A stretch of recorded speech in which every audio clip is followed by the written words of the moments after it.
부활하신 예수님의 평화와 은총이 여러분에게 가득하시기를 주님의 이름으로 축원드리겠습니다. 부활하신 예수님께서는 분주하게 제자들을 찾아다니십니다. 지난 한 주간 동안에 부활하신 예수님께서 교우들을 찾아오셨습니까? 우리가 구대하면서 한 주간을 좀 보내자고 했었는데 찾아오셨는데 내가 모르는 겁니까? 아직 안 찾아오신 겁니까? 이번 한 주간도 또 언제 여러분을 찾아오시는지 한번 고대해 보시기 바라겠습니다. 지난 사순절을 통해 여러분의 믿음이 더 성숙해지고 성장되셨다라고 하는 것을 누구보다도 여러분들이 몸소 알고 계십니다. 그런데 종종 부활을 맞음과 동시에 그동안 이렇게 사순절을 통해서 키워왔던 그 믿음의 성장과 성숙이 부활주일과 동시에 다시 옛날로 이렇게 회귀하는 분들이 종종 계십니다. 지난주 수요일 복음이 이제 엠마오로 가는 제자들에게 나타나시는데요. 3년 동안 예수님을 열심히 따라다녔지만 낭망한 가운데 다시 옛날로 돌아가자라고 해서 엠마오로 가는 그 두 제자에게 예수님께서 나타나셔서 그들을 다시 공동체로 다시 복귀시키시는 그런 이야기를 지난 수요일에 들려주셨습니다. 지난주 주님 참 바쁘셨던 것 같습니다. 왜 그렇다고 생각을 하냐면 지난 사순절을 통해서 우리 교우님들이 가지셨던 그 믿음의 성장과 성숙의 면면들이 있으셨습니다. 그런데 이제 부활 맞이했으니까 다시 옛 신앙으로 다시 회귀하시는 분들이 참 많으셔서 그분들을 하나씩 다시 이거 어떡하죠? 어떻게 쌓아온 이 신앙인데 이 신앙 전으로 돌아갈 수는 없다. 다시 이 신앙과 이 믿음으로 계속 앞을 향해 나가야 된다라고 그러기 위해서 주님께서는 분주하게 다시 옛날로 회귀하려고 하는 그런 신자들을 찾아다니시면서 용기 주시고 격려해 주시냐고 참 바쁘셨을 거다라고 하는 그런 생각을 갖게 됩니다. 제가 보더라도 우리 교우님들 지난 사순절 그리고 부활을 맞이하면서 믿음의 변화와 성장들을 여러분들이 가지셨는데 이거를 그 전으로 우리가 다시 회귀해서는 결코 안 된다는 것이죠. 이 믿음 이대로를 우리가 견지해내면서 앞으로 쭉 이 믿음으로 나아갈 수 있는 그 신앙이 되기를 주님께서 바라시고 계십니다. 그래서 이 부활의 신앙으로 다시 예전과 같은 그런 신앙으로 회귀하는 것이 아니라 지금 이 그 신앙 그대로를 또 쭉 다음 또 성장까지 견지해 내실 수 있는 그런 굳건한 우리 교우님들이 되시기를 주님의 이름으로 축원드립니다. 오늘은 부활 참 신앙인으로의 변화라고 하는 제목으로 여러분과 은혜를 나누고자 합니다. 오늘 성경은 저희들에게 주님께서 우리에게 건네주신 부활의 인사라고 하는 것을 먼저 우리가 상기하게 하십니다. 부활하신 예수님께서 제자들에게 나타나셔서 처음으로 건넨 인사만이 너희에게 평화가 있기를. 오늘 복음 19절의 말씀입니다. 안식일 다음날 저녁 제자들은 유다인들이 무서워서 어떤 집에 모여 문을 닫아 걸고 있었다. 그런데 예수께서 들어오셔서 그들 한가운데 서시며 너희에게 평화가 있기를 하고 인사하셨다라고 했습니다. 예수님이 전해주신 이 인사는 지금 제자들의 상태에 가장 적절한 그리고 가장 필요한 그런 인사이죠. 지난 며칠간의 사건으로 제자들은 굉장히 좀 혼란한 그런 상태에 놓여 있었던 것이죠. 예수님께서 십자가에 돌아가신 이후에 제자들은 두려움에 사로잡혀 있었고요. 또 이제 저 사람들이 예수님을 죽였으니 그 다음 뭐 우리 차례일 것이다. 반드시 우리를 죽이려고 할 것이다. 물론 그랬습니다. 예수님을 십자가에 처형하고 그의 추종자를 잡아서 죽이려고 했던 것이 이제 사실입니다. 그런 두려움이 있었고 또 하나 예수님 곁을 끝까지 지키지 못했다라고 하는 그런 자책감에 사로잡혀 있었던 것이 마가다락방에 있었던 그 제자들의 그런 상태였습니다.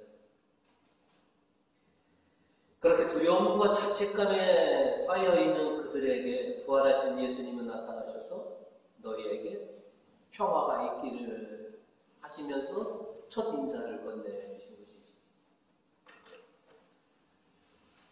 제자들의 상태에서 가장 적절한, 가장 필요한 그런 말씀이고 또 향후 앞으로 이제 제자들이 해야 할 일들을 놓고 봤을 때 제자들에게 필요한 것 또한 평화다. 그래서 너희에게 평화가 있기를 하시면서 이렇게 평화를 빌어주시는 겁니다. 부활하신 예수님께서 제자들에게 나타나셔서 제자들에게 그 어떤 책망이나 비판을 하시지 않으셨습니다. 왜 당신을 외면했느냐라고 하시지도 않고요. 왜 골고다에 한 명 남아있지 않았느냐라고 하시지도 않고 내가 3년 동안 너희를 이렇게 가르쳤느냐라고 하시지도 않고 그저 너희에게 평화가 있기를 이렇게 평화를 빌어주십니다. 지금 제자들의 상태에서 지금 가장 절취한 게 바로 주님께서 주시는 평화라고 하는 사실이기 때문에 그렇습니다. 어떻게 보면 주님께서는 이 땅에 강생하실 때부터 우리에게 평화를 주시고자 했습니다. 예수 그리스도께서 이 땅에 강생하실 때, 성탄 때 하늘에는 천사들이 하늘에는 영광이고 땅에는 평화다라고 분명히 천사들이 얘기했습니다. 그리고 부활하신 예수님 제자들에게 처음 건넨 말이 너희에게 평화다.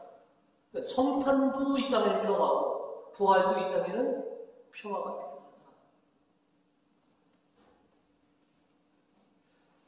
우리들의 삶 속에서 가장 지금 절실한 것이 바로 부활하신 주님이 주시는 그 평화를 오롯이 누리는 것이다라고 하는 것이죠.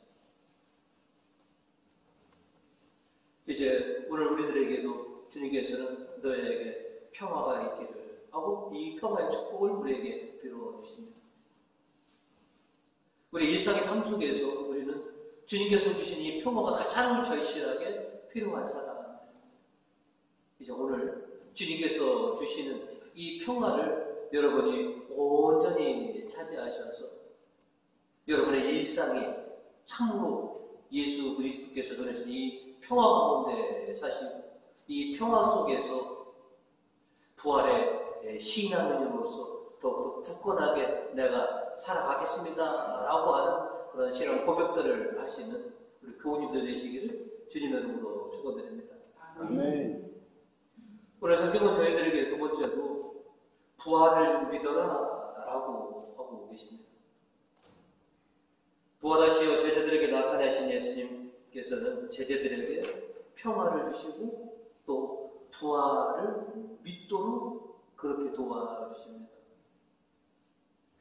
20절로 그리고 나서 당신의 손과 옆구리를 보여주셨다. 제자들은 주님을 뵙고 너무 기뻐서 어쩔 줄을 몰랐다. 부활하신 당신을 보여주시는 겁니다. 왜? 부활한 당신을 믿어라. 그리고 그리고 26절로 토마에게 내 손가락으로 내 손을 만져보라. 또 내 손을 내 옆구리에 놓아보라. 그리고 의심을 버리고 믿어라. 라고 말씀하십니다. 부활을 믿어라. 내가 부활했음을 너희가 믿어라. 라고 하시는 것이죠. 그 이후로도 여러 차례 제자들을 찾아다니면서 당신의 부활을 믿도록 그렇게 주님께서는 제자들에게 당신을 나타내 보이시는 것이죠. 이 말씀을 들을 때마다 실은 굉장히 부럽습니다. 여러분도 아마 그러실 겁니다. 부활하신 예수님을 직접 보았던 사도들은 얼마나 좋았을까? 부활하신 예수님을 보고 예수님을 만질 수 있었던 초대 신자들은 얼마나 좋았을까? 나도 부활하신 예수님을 좀 뵀으면 좋겠다. 부활하신 주님을 이렇게 만져볼 수 있다면 얼마나 좋을까? 이런 우리들의 이 부러움의 이 마음을 나중에 아셨는지 예수님께서는 그런 우리들에게 이렇게 말씀을 해 주십니다. 29절입니다. 예수께서는 너는 나를 보고야 믿느냐? 나를 보지 않고도 믿는 사람은 행복하다. 라고 이렇게 말씀을 하셨다. 보고 만지고 믿는 사람이 있고 보지도 않고 만지지도 않고 믿는 사람이 있고 그런데 보지도 만지지도 않고 믿는 사람은 행복하다라고 주님은 얘기해 주십니다. 여러분은 행복하신 분입니까? 보지도 안 했고 만지지도 안 했지만 부활하신 주님을 믿고 있으니 여러분은 주님 말씀대로 여러분은 행복하신 분입니다. 우리가 복음을 이제 증거할 때 많은 분들이 그런 얘기들을 우리에게 요청합니다. 예수님이 부활하셨으면 부활하신 예수님을 내가 믿고 있으면 그 부활의 증거를 좀 나한테 좀 우리들에게 좀 보여주고 나도 믿을게 라고 증거를 좀 대봐. 우리도 뭐 무슨 일이 있으면 뭐 증거 있어? 증거가 뭔데? 라고 하지만 이 부활의 증거는 이성적인 어떤 것이나 과학적인 어떤 지식으로 드러날 수 있는 그런 증거가 결코 아니라는 것이죠. 부활은 신비인 것이죠. 다만 우리들이 그들에게 증거를 요구하는 분들에게 유일하게 증거를 댈 수 있다면 내가 증거 내 삶을 통해서 네가 보더라도 내가 예수님과 더불어 행복하게 살아가는 것처럼 보인다면 내가 주님께서 부활하셨다라고 하는 유일한 증거입니다. 내 삶과 너랑 똑같은 형편 속에서도 내가 네가 보기에도 내가 참 기쁘고 행복하게 살잖아요. 그것이 주님께서 부활하셨다라고 하는 증거이다라고 하는 것이죠. 부활의 신앙은 우리들에게 굉장히 중요합니다. 왜냐하면 이 부활의 신앙은 인생에 있는 모든 것들을 극복해 줄 수 있는 힘이 바로 부활의 신앙인 것이죠. 우리가 세상 마칠 때까지 목숨을 바쳐서 모든 일을 해나갈 수 있는 힘의 원천이 바로 주님께서는 부활하셨고 나도 죽었다, 부활할 거다 라고 하는 이 신앙이라고 하는 것이죠. 부활이 없으면, 부활을 믿지 않으면 우리는 생명을 얻을 수가 없습니다. 부활이야말로 우리 인생에서 모든 것을 가능할 수 있게 하는 가장 강한 힘이 바로 부활이다라고 하는 것이죠. 오늘 요한 사도는 오늘 31절로 우리에게 이렇게 말씀을 합니다. 이 책을 쓴 목적은 다만 사람들이 예수는 그리스도이시며 하나님의 아드님이심을 믿고 또 그렇게 믿어서 주님의 이름으로 생명을 얻게 하려는 것입니다. 부활의 신앙, 부활을 믿는 것이 모든 것에 생명을 준다는 것이죠. 주님은 그 부활의 신앙을 우리가 가질 수 있도록, 그래서 우리에게 부활하신 당신을 드러내시는 것이죠. 부활을 믿어라. 의심을 버리고 믿어라. 아이러니컬하게도 우리가 부활을 증거하고 있는데도 많이 사람들이 믿지 못하는 건 딱 두 가지입니다. 예수님이 부활하셨다라고 하는 걸 믿지 못하거나, 아니면 그 부활을 전하는 우리를 믿지 못하거나. 둘 중에 하나예요.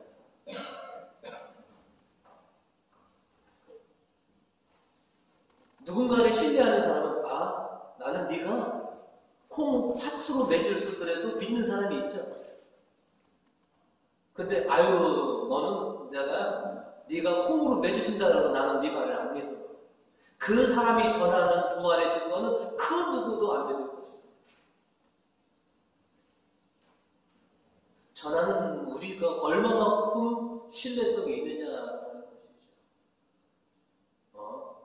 예수님이 부활하시는지 안 부활하시는지 내가 잘 모르겠는데, 네가 그렇다면 내가 믿을게.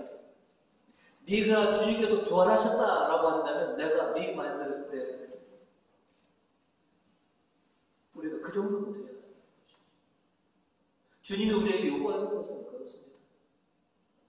너는 내가 부활했음을 너가 믿고 있으니 이제 너도 내 주변에 부활을 믿게 하라. 네가 그동안 쌓아온 그 신뢰를 가지고 많은 이들에게 네 삶 속에서 제가 하는 말은 참 틀린 말이 없어. 저 입에서 부활을 증거하고 있으니 정말로 예수님은 부활하셨다 라고 이렇게 믿겨지도록 전하는 것이 우리의 사명입니다. 의심을 버리고 믿어라. 분명히 주님은 부활하셨다. 이 부활의 신앙을 가지고 살아가는 나의 제자가 되어라. 그러기 위해서 주님께서는 부활하셔서 제자들을 찾아다니면서 이 부활 신앙을 갖게 해주신 것이죠. 여러분이 지금 가지고 있는 이 부활의 신앙 의심 없이 믿으시고, 내가 보지도 만지지도 않고 이 부활을 믿고 있으니 예수님 말씀대로 우리는 참으로 행복한 사람이다 라고 하는 것을 인지하시면서 부활의 신앙인으로 살아가시는 교우님들 되시기를 주님의 이름으로 축원드립니다. 아멘.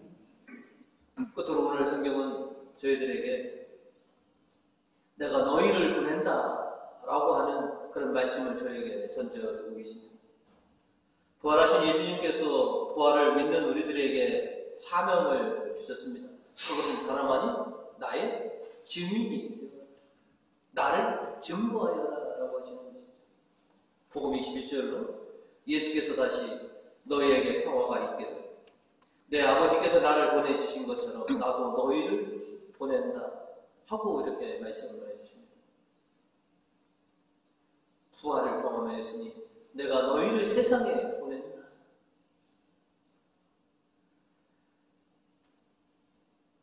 예수님께서 십자가에 돌아가셨다가 부활하셨으면 바로 직행으로 하늘로 가시면 되시는데 왜 굳이 하늘로 바로 안 가시고 제자들을 그렇게 찾아다니셨느냐라고 하는 것이죠.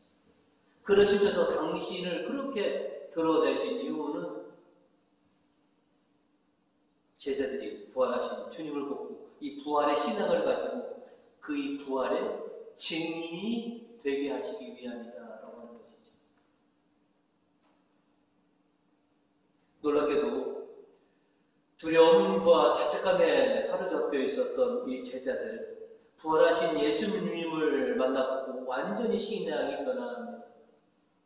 부활은 제자들로 하여금 참 신앙으로 변화시키는 놀라운 은총들을 제자들에게 준 것이죠.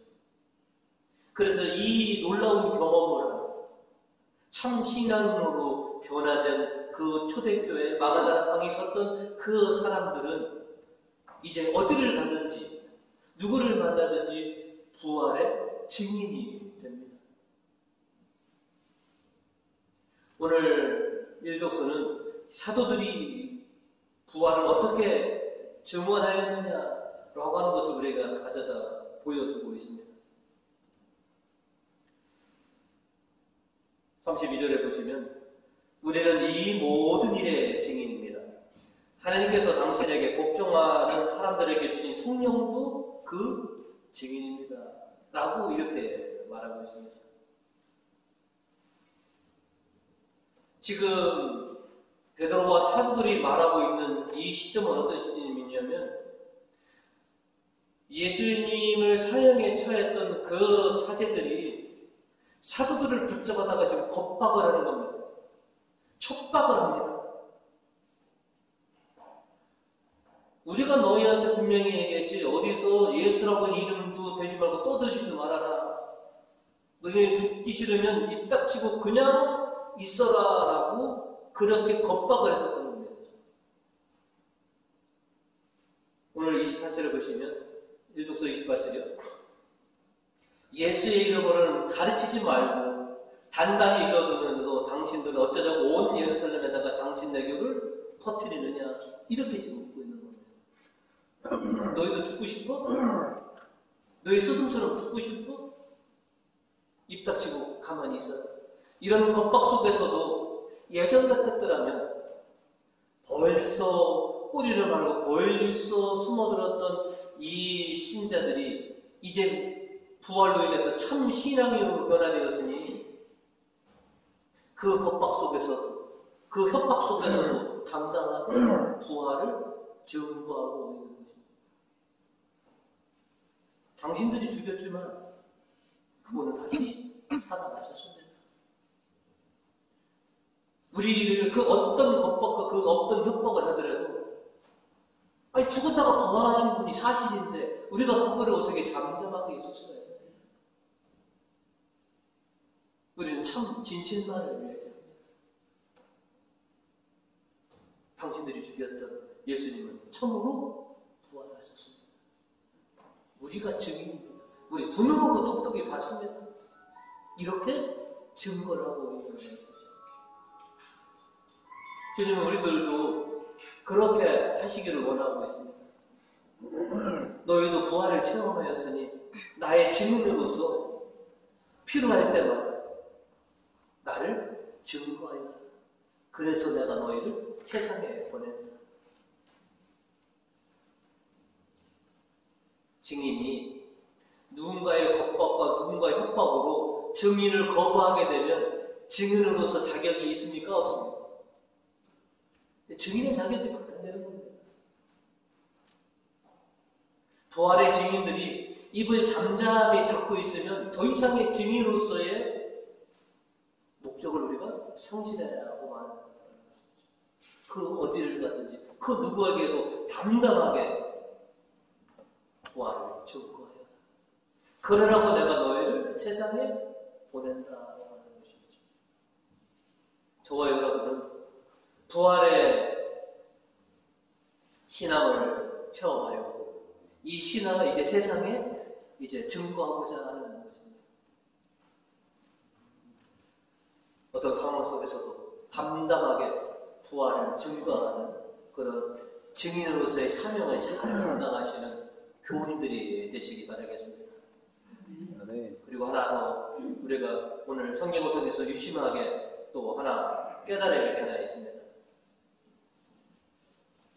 부활을 통해서 참 신앙으로 변화된 이 부활의 체험자들은 자신이 있어야 될 그 자리를 결코 비우지 말아라 라고 하는 것을 오늘 다시 한번 새삼 깨닫게 됩니다. 마가다라 방에 처음으로 예수님께서 부활하셔서 나타나셨을 때 12사도 중에 한 명이었던 토마 사도는 그 자리에 없었습니다. 복음 24절입니다. 열두 제자 중 하나로서 쌍둥이라고 불리는 토마는 예수께서 오셨을 때 그와 그들과 함께 있지 않았었다. 왜인지는 모릅니다. 그런데 처음 부활하신 예수님이 나타나셨을 때 토마는 그 자리에 없었습니다. 그로부터 8일이 지난 뒤 26절입니다. 여드레 뒤에 제자들이 다시 집안에 모여 있었는데 그 자리에는 토마도 같이 있었다.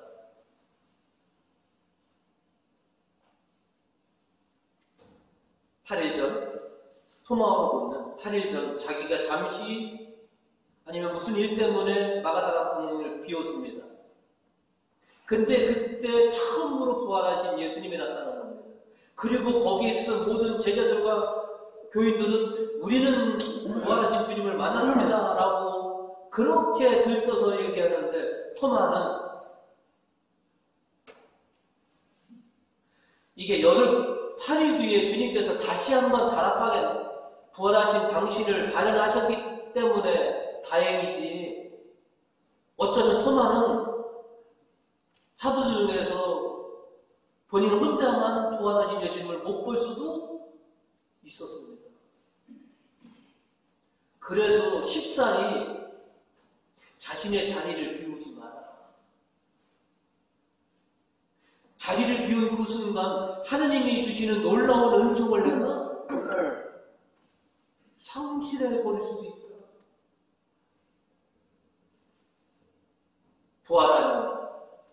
부활의 신앙을 가지고 있는 교우들이요, 정기적인 그런 신자들의 모임에 공식적인 이 하나님께 드리는 예배에 내 자리를 굳건하게 지켜라. 내가 잠시 자리를 비운 그날 하나님이 엄청난 은혜를 주을지 어떻게 해야 돼?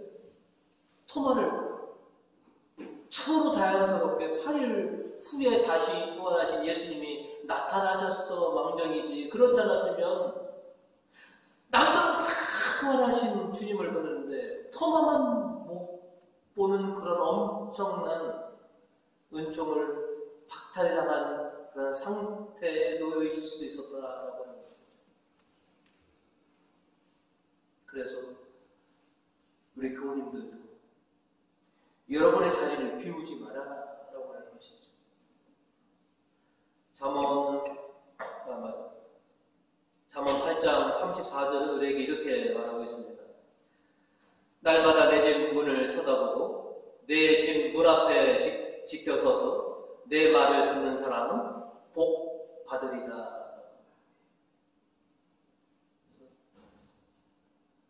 이제 여러분들이 지금껏 하오신 것처럼 공식적인 신자의 모임에, 이 공식적인 예배와 이 미사에 여러분의 자리를 비워두시기 바라라라고 하는 것이죠. 감사하게도 토마에게 두 번째 나타나서 토마에게 이렇게 당신을 보여주었을 망정이지, 그렇지 않았으면 어떻게 될 뻔했느냐.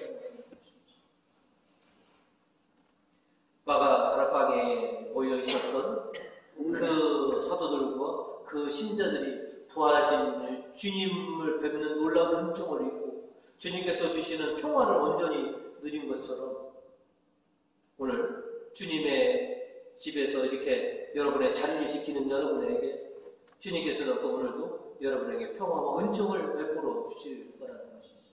아멘. 그리고 그 평화와 또 주님께서 주신 놀라운 이 은총을 가지고 세상에 담대하게 부활을 증거하는 증인으로서의 삶을 우리가 살아가야 되는 것이죠. 항상 부활의 신앙이 나에게 힘이 됩니다. 내가 어떤 상황에 놓여 있더라도 나는 부활합니다 라고 하는 이 신앙이 결국 내 인생의 모든 것들을 다 극복해낼 수 있습니다 라고 하는 것이죠.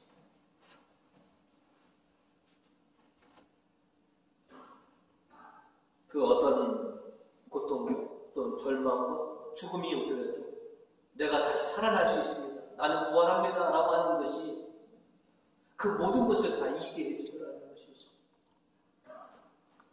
사도들과 초대 교인들이 그렇게 그 부활의 신앙으로 세상의 모든 겁박과 시련과 아픔들을 다 이겨냈습니다.